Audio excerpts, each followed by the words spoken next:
तो भाई लोग, टॉक्सिक का भी टीजर ड्रॉप हुआ है एंड उसको देखने के बाद हमारे अंदर ये थॉट्स आते हैं, आखिर ये एंटी हीरो, ये grey characters, even dark grey characters का एवोल्यूशन कैसे हुआ, कि हम कैसे अमिताभ बच्चन के विजय से रणबीर कपूर के रणविजय तक पहुंच गए। तो आखिर ये हुआ कैसे, और ये सब एकाएक नहीं हुआ है, इसमें टाइम लगा है। तो चलिए इस पे डीप डाइव करते हैं। तो टॉक्सिक से ही बात स्टार्ट है, कॉज अभी रिसेंट में वही चल रहा है। तो उसका टीजर देखने के बाद हमें ये लगता है ना कि कुछ नया देखने को नहीं मिला। फिर से वही गोरीनेस, फिर से वही ब्लड शेड, फिर से वही violence again. It feels kind of KGF 3 with a different vibe. But मुद्दा ये नहीं है, मुद्दा ये है कि हमें अगेन वही ग्रे शेड कैरेक्टर, वही एंटी हीरो वाला कॉन्सेप्ट, वही वेंजेंस एंड पावर की स्टोरी, वही सब same blah blah blah. But आखिर ये सब स्टार्ट कहां से हुआ? कैसे हम हीरो और विलेन से हीरो और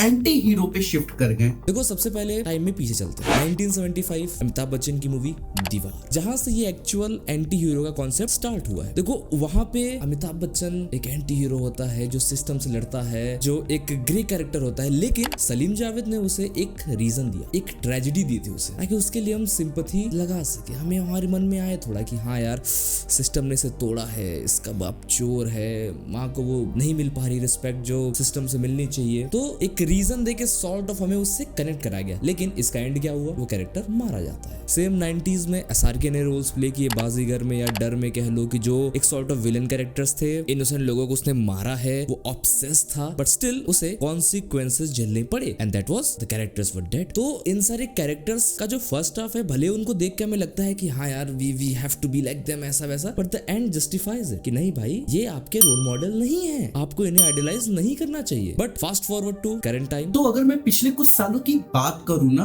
तो हमें एक नए कॉन्सेप्ट से इंट्रोड्यूस कराया जाता है, जिसमें हमारा हीरो अब वो वाला हीरो वाला हीरो नहीं रहा। अब उसको एक नया नाम मिल गया है, जिसको आज के टाइम पे ग्रे शेड कैरेक्टर या फिर एंटी हीरो कह के बुला रहे हैं, जिसमें कि वो सारे के सारे गलत काम कर सकता है, सिस्टम के अगेंस्ट जा सकता है, because he is a hero, या फिर कह लीजिए एंटी हीरो। और वो ऐसा क्यों कर सकता है? क्योंकि उसका अपना रीजन है। और वो रीजन क्या है? क्योंकि उसका पास बहुत ट्रॉमेटिक रहा है, उसने गरीबी को देखा है। और इसका बेस्ट एग्जांपल है रॉकी भाई, जैसे पुष्पा। रॉकी भाई अपना क्रिमिनल एम्पायर बना रहे हैं। रॉकी भाई मर्डरर हैं, लेकिन जब भी वो किसी को मारते हैं तो हमें खराब नहीं लगता, वी चीयर, हाँ भाई अब मजा आ रहा है, मारो, violence violence, I like violence, ऐसा ऐसा करके। Pushpa is a smuggler, sandalwood smuggle कर रहा है बंदा, but still we cheer him and they both are fighting the system without that reason. Justification नहीं है, वो सिस्टम से लड़ तो रहे हैं, लेकिन सिर्फ अपने लिए, सोसाइटी के लिए नहीं। एक एंगल दिया गया रॉकी भाई को, माँ का angle, but still he is selfish guy, he is doing it for himself. Pushpa, he want to conquer the world for himself. तो वो एक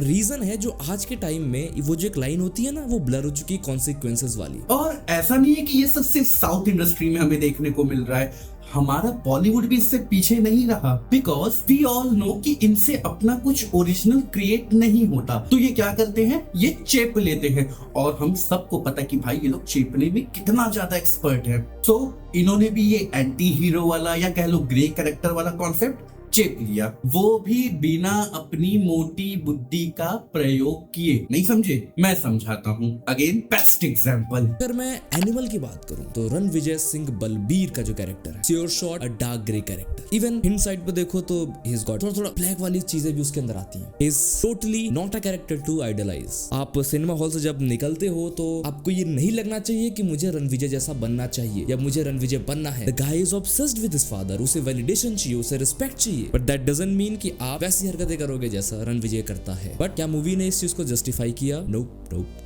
ग्लोरिफिकेशन किया? यस एट टाइम्स यस, क्योंकि अगर आप इसके कॉन्सिक्वेंसेस पे जाओगे तो शायद उसे वो कॉन्सिक्वेंसेस नहीं मिले। एट द सेम टाइम आपको लगा कि यार उसको बाप का वैलिडेशन तो नहीं मिला, वो रिस्पेक्ट तो नहीं मिली, बाप उसका 4 महीने मरने वाला है, वो अपने बाप के, तो देखो वैसा कॉन्सिक्वेंस उसे नहीं मिला है। बट ऐसा नहीं कि वो मजबूर था, ऐसा नहीं कि उसके पास कोई रीजन था, नो, दैट्स हिज चॉइस। तो वो डिफरेंस है आज के टाइम में और पहले के टाइम में। तो my main question is why are cinema is glorifying this kind of things? क्यों इनको ऐसा दिखाना है कि हमारा हीरो चाहे चाहे तो किसी को भी मार सकता है, वो कुछ भी कर सकता है। वाई? ऐसा नहीं है कि ये सारी गलती सिर्फ और सिर्फ मेकर्स की है, या फिर वो ऐसा गलत इंटेंशन अपने मन में रख के ही मूवीज को बना रहे हैं कि हमें तो ऑडियंस को गलत चीजें दिखानी, उनको माइंड को डाइवर्ट करना है, डिस्ट्रैक्ट करना है, गलत चीजों के साथ ढकेलना है। नहीं, मैं ऐसा बिल्कुल नहीं कह रहा।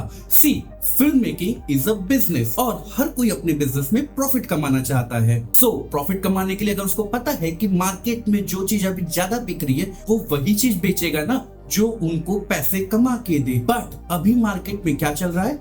मासी और एंटी हीरो वाली मूवीज, तो वो वही बनाएंगे ना, क्योंकि उनको वहीं से प्रॉफिट आएगा।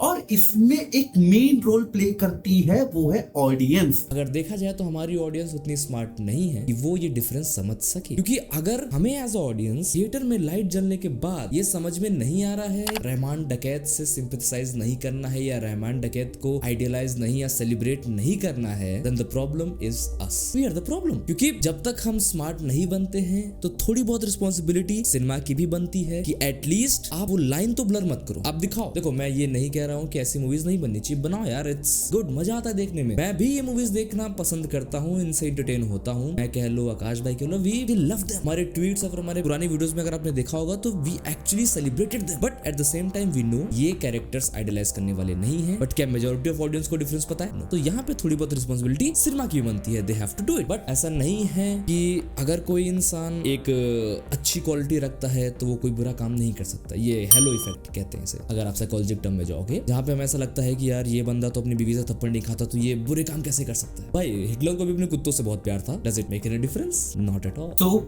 It's our job to differentiate between good and bad. हमें एज अ ऑडियंस किस चीज को आइडलाइज करना है और किस चीज को सिर्फ एंजॉय करके वहीं तक छोड़ देना है। खैर, बहुत सारी बातें ऐसे हैं, और भी मूवीज के एग्जांपल्स हो सकते हैं। अगर आप हमारी बातों से एग्री कर रहे हो तो आप कमेंट करो, और अगर आपके पास कुछ और भी ऐसे ही एग्जांपल्स है तो आप वो भी कमेंट करके हमें बताओ, हम उस पे भी वीडियोस लेके आएंगे। सो this is all for today. Hope you like this video. Do comment and share also, and subscribe to Kyan 2.